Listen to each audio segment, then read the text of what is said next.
My name is Ethan Carter. I'm 32 years old, and I live in a small, weathered cabin on the outskirts of Asheville, North Carolina.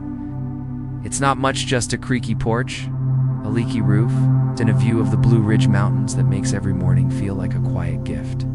I'm a carpenter by trade, spending my days shaping wood with my hands, building furniture for folks who appreciate the kind of work that takes time. My life is simple, and I like it that way. But if you asked me a year ago if I ever thought I'd be standing at the edge of a truth that could unravel everything I thought I knew about my family, I'd have laughed. Me, I'm just the guy who fixes chairs and tables. But sometimes, the simplest lives hide the deepest secrets. And mine started with a letter I never expected to receive, a letter that changed everything. I wasn't always alone in this cabin. Growing up, I was part of a family that, on the surface, looked like it had it all together. My parents, Richard and Evelyn Carter, were the kind of people who turned heads. My father was a real estate agent with a knack for closing deals, always. Dressed in tailored jackets, his laugh loud enough to fill a room. My mother was the social butterfly. Her calendar was packed with charity galas, book clubs, and dinners with people she called influential. Then there was my younger sister Leela, 3 years younger than me, who seemed to inherit all. Their charm. Lila was the golden child, always chasing the next big thing, whether it was a startup idea or a new designer purse to show off on Instagram.me. I was the odd one out.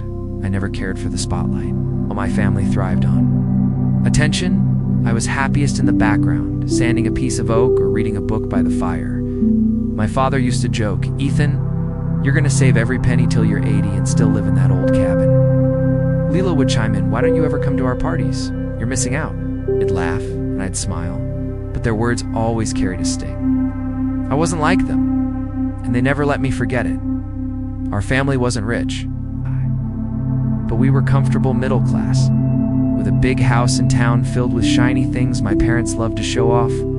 Family dinners were loud affairs, with my father boasting about his latest sale, my mother planning her next event, and Leela talking about her dreams of making it big. I'd sit there, eating quietly, nodding when someone asked me a question, but I always felt like a guest in my own home. "Ethan, why don't you ever talk?" My mother would say, her tone half teasing, half exasperated. I'd shrug and say, "Just listening." But the truth was, I didn't know how to fit into their world. The one person who understood me was my grandmother, Clara. She lived in this very cabin back when it was hers. Grandma Clara was the opposite of my parents, quiet, grounded, with hands that told stories of years spent gardening and sewing. She'd sit with me on the porch, teaching me how to carve wood, her voice soft but steady. "Ethan," she'd say, "you don't need to be loud to be strong. The world's full of noise, but it's the quiet ones who leave a mark." I'd nod, soaking in her words, feeling like she saw me in a way no one else did. When I was 25, Grandma Clara passed away. It was a quiet autumn day, the leaves turning gold outside her cabin. I was by her side, holding her hand as she whispered, "Ethan, don't let anyone dim your light. You're enough, just as you are." Those words stayed with me, but so did the emptiness she left behind. After her death, my family changed. Almost overnight, they went from comfortable to extravagant. My parents sold our old house and moved to a sleek condo in Charlotte. Lila started posting pictures of herself in Paris, Dubai, and New York, her captions dripping with hashtags about living the dream. My father bought a sports car, and my mother's wardrobe seemed to double in size. I stayed behind in Asheville. Moving into Grandma Clara's cabin was left to me in her will, and I was grateful for it. The cabin was my sanctuary, a place where I could hear her voice in every creak of the floorboards. But I couldn't shake the question, where did all their money come from? My father said it was a big real estate deal, but he was vague, brushing off my questions with a laugh. Leela just rolled her eyes when I asked, saying, "Ethan, stop being so paranoid. We're just doing well." My mother's answer was the worst. "Ethan, you love that old cabin. You don't need all this." It was as if my simplicity was an excuse to keep me in the dark. For years, I let it go. I worked. I built furniture. I lived quietly. But every Christmas, every birthday, the loneliness crept in. I'd call my family hoping they'd visit, but they were always too busy. My mother's voice would soften on the phone. "Ethan, we're in the middle of a big event. Maybe next year." Lila would text back a quick, "Miss you, bro," but never show up. My father stopped answering altogether. Their social media was a constant reminder of the life they were living without me, glamorous, loud, and completely out of reach. Last winter, on the eve of my 32nd birthday, everything changed. I was sitting in the cabin, sipping coffee by the fire, when the doorbell rang. It was Lee. Nearly 8 p.m. Man, I wasn't expecting anyone. Through the frosted glass, I saw a delivery worker holding a small package. Ethan Carter, handing me a padded envelope. I nodded, signed for it, and he disappeared into the snowy night. The envelope was old, yellowed at the edges, with my name written in Grandma Clara's unmistakable handwriting. My heart raced as I read the note on the front. "To Ethan Carter, to be opened on your 32nd birthday." I tore it open, my hands shaking. Ow. Inside was a single sheet of paper, folded neatly, and a small brass key taped to it.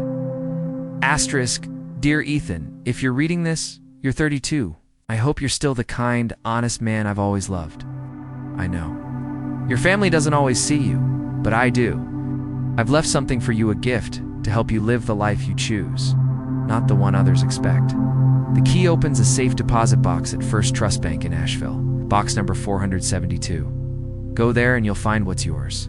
Don't let anyone take it from you, Ethan. You're stronger than you know. Love always, Grandma Clara.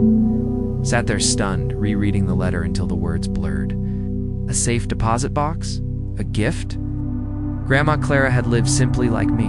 She never had fancy things, never boasted about money.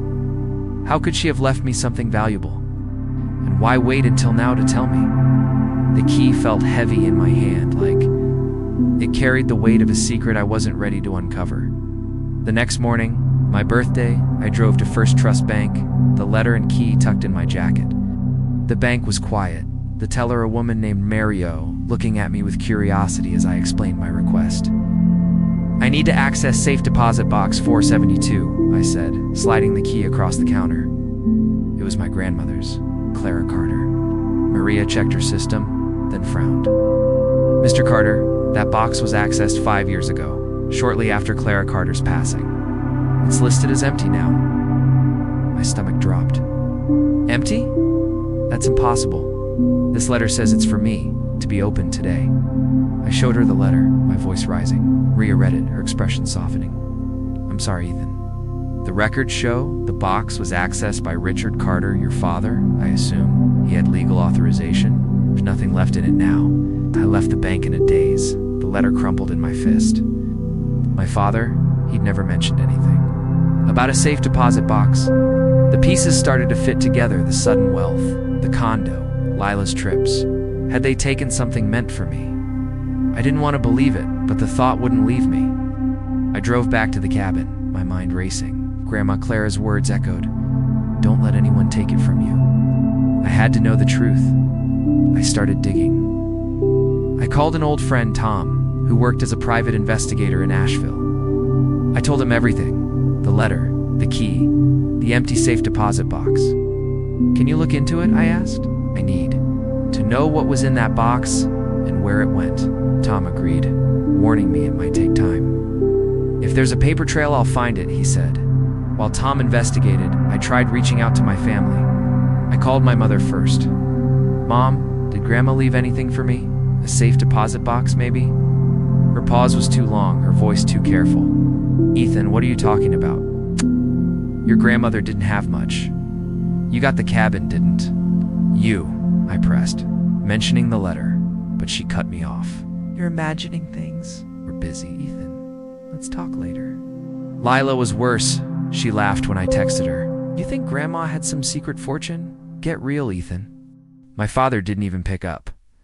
2 weeks later, Tom called with news. "Ethan, I found something," he said, his voice grim. "Your grandmother set up a trust in your name. It's funded with $2.5 million from the sale of a property she owned decades ago. The trust was linked to that safe deposit box. which held the trust documents and a savings bond your father accessed the box 5 years ago, claiming power of attorney. The money was transferred to accounts in his and Lila's names. There's no record of you being notified. I felt like the air had been sucked out of the room. $2.5 million? My grandmother had lived in a modest cabin, never spending more than she needed. But she'd left me a fortune my family had taken. I thought of their condo, Lila's designer bags, my father's car. It all made sense now, and it broke my heart. I didn't confront them right away. I needed proof, something airtight.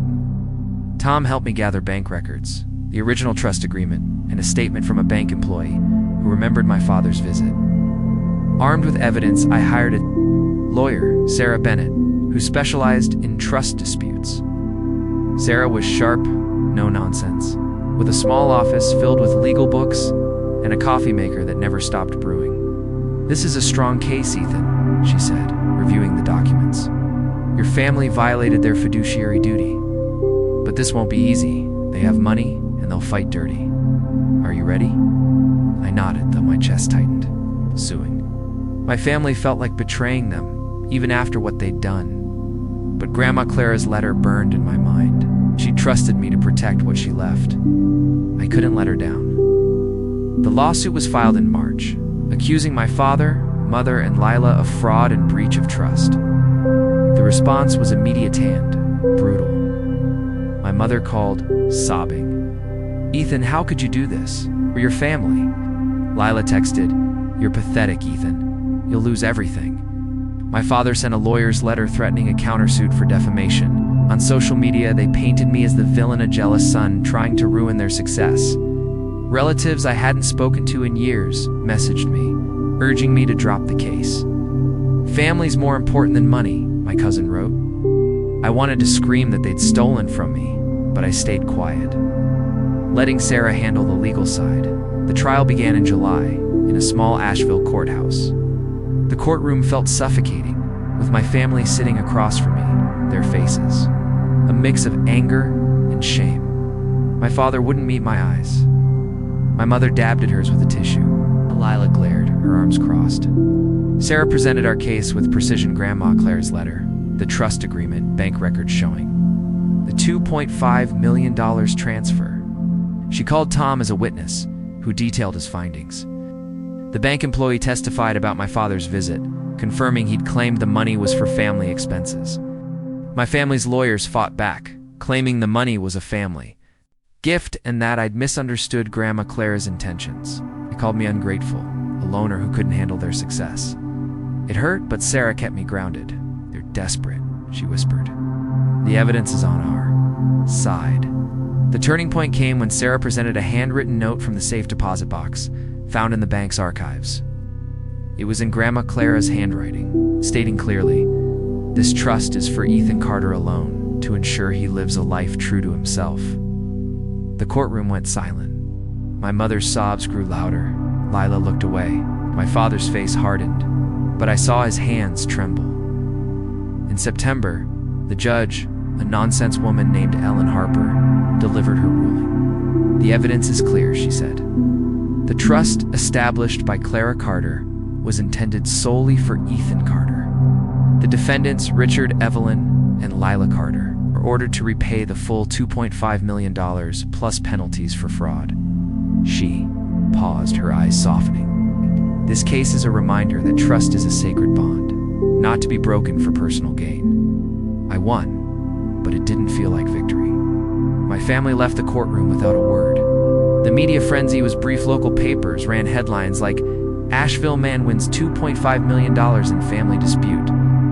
But the attention faded quickly, and I was left with the reality of what I'd lost. My family was gone, not just physically, but emotionally. They'd chosen money over me, and I'd chosen justice over them. The money was transferred to my account in October. I didn't buy a mansion or a fancy car. Instead, I fixed the cabin's roof, planted a garden where Grandma Clara used to grow tomatoes, and started a small carpentry school to teach others the craft she taught me. I invested the rest, ensuring I could live simply but securely, just as she'd wanted my family. They lost the condo, sold off their luxuries to pay the penalties. My mother sent a letter, apologizing, but I haven't responded yet. The wound is still raw. Lila and my father haven't reached out, and maybe they never will. But I don't feel alone anymore. Every evening, sit on the porch with a cup of coffee, the same kind Grandma Clara used to brew. I look at the mountains, their peaks steady and unchanging, and I feel her presence. She gave me more than money. She gave me the courage to stand up for myself, to live true to who I am. The cabin creaks, the wind whispers, and I know I've kept my promise to her.